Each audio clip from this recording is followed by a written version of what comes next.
Joining us all the way from the Great West Division and the birthplace of relay, please join me in welcoming National Relay Advisory Team past chair and longtime Tacoma relayer, Brian Marlow.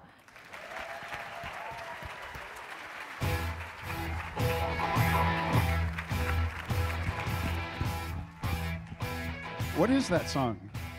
They let me pick my own song, and I couldn't come up with one, so they did. I love California. You guys are phenomenal. Before I came up here, I just offered to move. And the one thing I'm going to do when I get home is I'm going to tell my CEO that David can dance. Did you guys see that? I don't know where David is, but I don't know if David knows Chuck. I don't think Chuck dances. No, I hear a laugh. He definitely doesn't dance. I want to start by saying something very important, and that is this. I should not be up here presenting today. You all should. We have gathered together the greatest minds in the California division, arguably the best division in the American Cancer Society. Do you agree? We've gathered together the greatest minds in relay, and collectively in this room, we know everything there is to know about Relay for Life, and I by myself know very little. But I want to put your mind at ease before you figure out that I'm not that bright. I want to put your mind at ease and tell you this, that our success today does not depend on me teaching you something, you learning something from me. I'm merely here to start a conversation, to make an observation about some things we saw back home that hopefully you can learn from. My grandma always used to say this.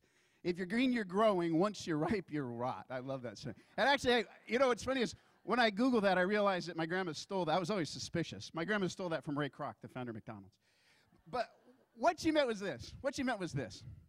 That once you're done reaching, once you're done learning, once you're done stretching, once you're done growing, trying to do more each and every day, once you're done doing that, you might as well roll over and die. Because you're not any good to anybody. And I tell you this so that I can say this, that this year, the Relay for Life of Tacoma celebrated its 26th birthday. Pretty amazing. We're 26 years young and still learning. And I want you to know this, that we take this as a point of pride. By being the oldest event in the country, we feel we have this obligation, even this privilege, to make every mistake before you all can get to it, so hopefully you can learn from us. I want you to know that every year we set out to do more, to learn more, so that we can get better. We're not done growing. We're still trying to find a better way to do things. Absolutely. I brought some family pictures. So you get a sense of what's happening back home. This is Stadium Bowl, where the event was held the first 19 of its first 20 years. 5 years ago, we moved to this beautiful facility that I swear to God was built for us. It's amazing. It gave us more room and moved us to a new neighborhood. We have some old teams that have taken care of us for 26 years. Pat Flynn, in the middle of this picture, is the second. You know Pat Flynn? Pat Flynn was the second inductee into the Relay for Life Hall of Fame and is affectionately known as the mother of relay. But the most amazing thing about her is after all these years, she's still going strong. Her team raised almost $24,000 this year. Our ceremonies rocked. They really did. The year before, we had Jeff Ross. Anybody else try and channel their own inner Jeff Ross? We had Jeff Ross. This last year, we said we got to step it up. Every year, we try and get a little bit better. It was difficult to do, but we put together an amazing program that we still hear feedback about. Everybody, I think, had fun. Even the twisted clown in this picture. She's not smiling, but I think she had fun. Some people had too much fun. I couldn't wake these guys up the next day. From all outward appearances, everything was incredibly successful. Everything was incredibly successful, but I knew something was wrong. Not everybody will, but if you were there with me, you would know this. You would sense this just as well, but it's not something you see, it's something you feel. You would know something is wrong, but it lurked deep beneath the surface. It wasn't obvious. And I want you to look at that list, and I want you to think to yourself, do you see this in some of your own events? Do you see it at your own event? Do you see some of these things? And I describe it this way, that slowly we squeeze the energy, the positive vibe out of this thing. We slowly squeezed it out. People weren't unhappy, they were just less happy. We saw turnover that we couldn't quite explain. People stepped away and they weren't mad at us, they just decided to do other things, but those other things didn't seem all that big, not as big as this. And as I looked around after the 25th, I looked around at the faces of the committee, I realized that it looked to me like they may not even be having fun. Here's where I want to explain what I think I see, what I think I've learned from my own event. But before I do that, I want you to ask yourself this question. Close your eyes for me. I know it's a little corny. Probably really corny. Close your eyes. I want you to picture yourself sitting at the meeting where you were very first given the opportunity to take on a leadership role within this organization. Who was it with? What was the opportunity? But most importantly, how did you feel? Open your eyes. Who was scared to death? Excellent. That's how it's supposed to be. Who felt empowered? Raise your hand if you felt empowered. Raise your hand if you felt like finally you were given an opportunity to use your special gifts to do something important. Raise your hand. How many people felt like finally there was this creative outlet? You could be an entrepreneur. You could do something different. You could take this to new levels. Raise your hand. I want you to keep that in mind as I try and describe to you what I saw happening back home. And to do that, you kind of have to think back to the history of Relay for Life, because in the very beginning, there was just a few events. In the beginning, there was just one, and it was a crazy idea. But as we grew, as we got better, we reached this period of phenomenal growth that'll probably go down in the history of the nonprofit world as the greatest achievement ever. We've reached this period where we got good at sharing ideas, right? We dialed it in, we shared what worked, we got it out immediately so that everybody knew what worked. We built these toolboxes. We put together guidebooks, checklists, sample scripts. We put together a toolbox that we could go into any community in this country, and teach them how to be better. If they were a new event, we could teach them to be successful immediately, right? Do we know how to do this? Do we? Do we know how to do this? $30 million tells me you do. We know how to do this, but we've reached this point where, if we're not careful, our greatest strength could become our greatest weakness. If we're going to take this to the next level, we have to fundamentally change the way we think and the way we communicate with each other. Let me explain. If someone comes to you and says, I want to do a Bark for Life, what do? You hand them a guidebook. If someone comes to you and says, I'm looking for ideas on Luminaria, what do? You email them a script. The script and the guidebook are not the problem, but what I think we're missing out on is this is the opportunity for us to connect with, to develop the future leaders of our organization, right? When we hand them that guidebook, when we hand them that checklist, essentially we're telling them that this is how we do it. We're telling them we need to empower them. We miss the opportunity to empower them, to say, run with this. What ideas do you have? We miss this opportunity to say, I've got some ideas, but let's make it better. We miss this opportunity to say, use your creative instincts, your talent, to develop this for your own community so that it makes sense there. Jeff said yesterday that we need to break out of the box. I'll tell you, we don't have to do that if we never build the box in the first place.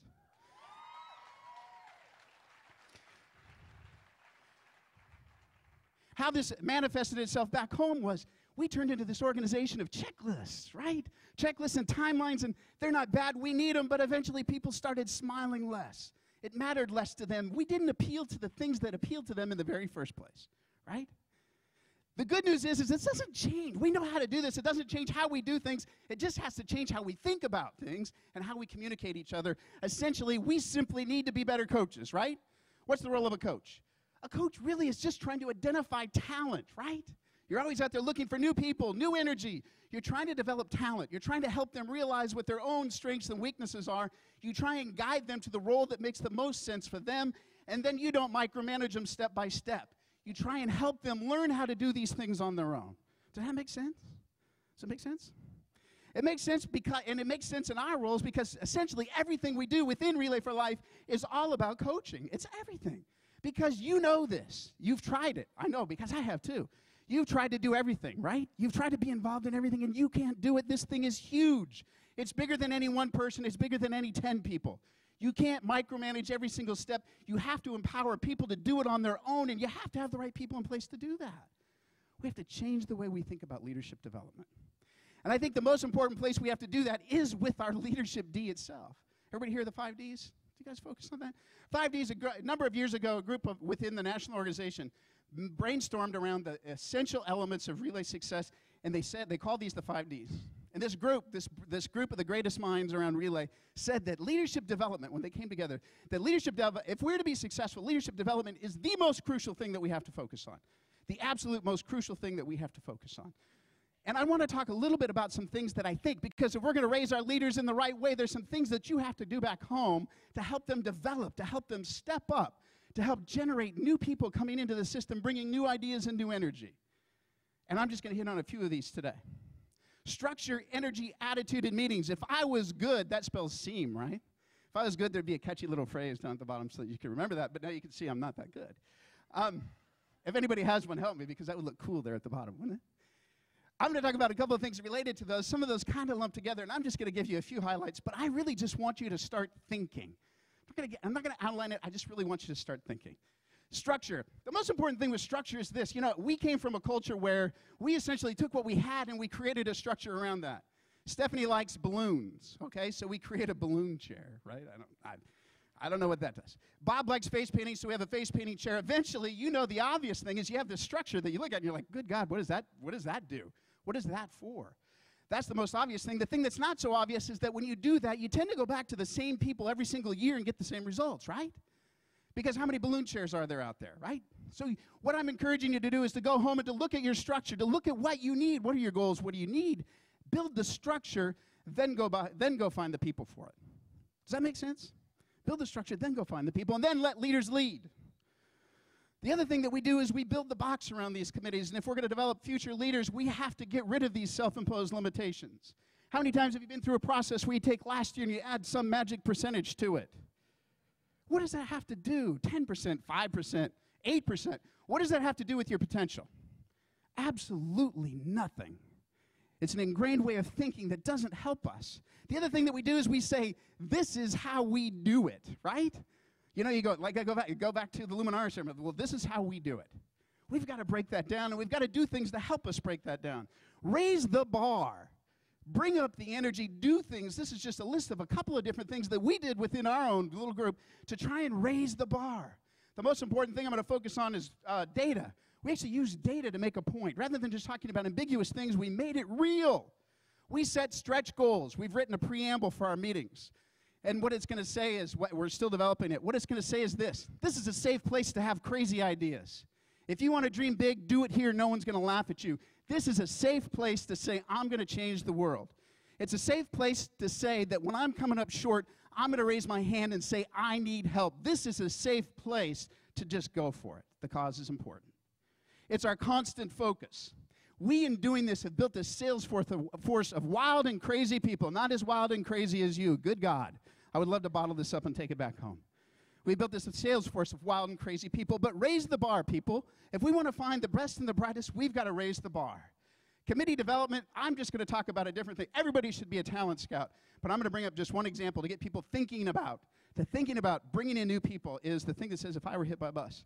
We handed out a piece of paper that says, partway through the season, that says, if I were hit by a bus, it's one big piece of paper. If I were hit by a bus, blank would take my place. Think about that. And then the bottom of the page says, do they know that yet? And usually the answer is no. It gets them thinking about it. We've got to figure out where our gaps are in the future too. Make a commitment. And I think that's obvious, and I think you guys have already done that. You're here this weekend. You might wonder right now, as we're sitting here thinking about, why is this guy telling me this? I'm telling you this because Sir Isaac Newton said, if I have seen further, it is by standing on the shoulders of giants. Ladies and gentlemen, we've reached this level of success. You raised $30 million last year.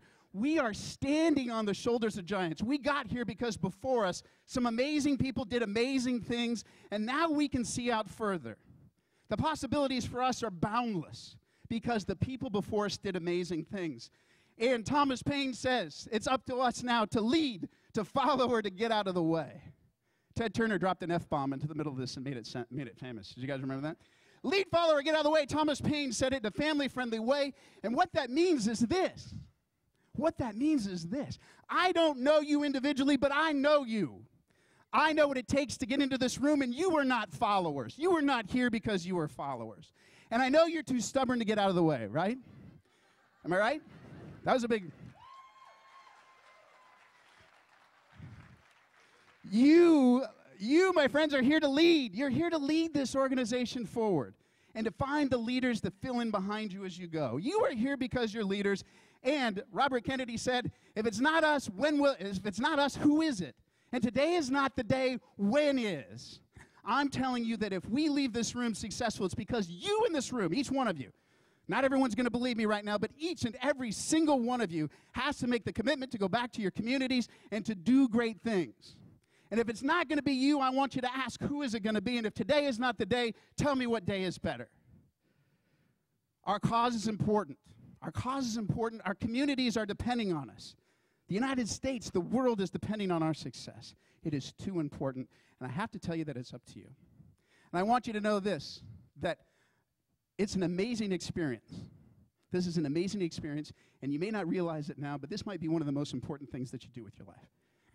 And I want you to know that all the way from Tacoma, Washington, our hearts and prayers are with you, and I want to say to you, good luck and God bless.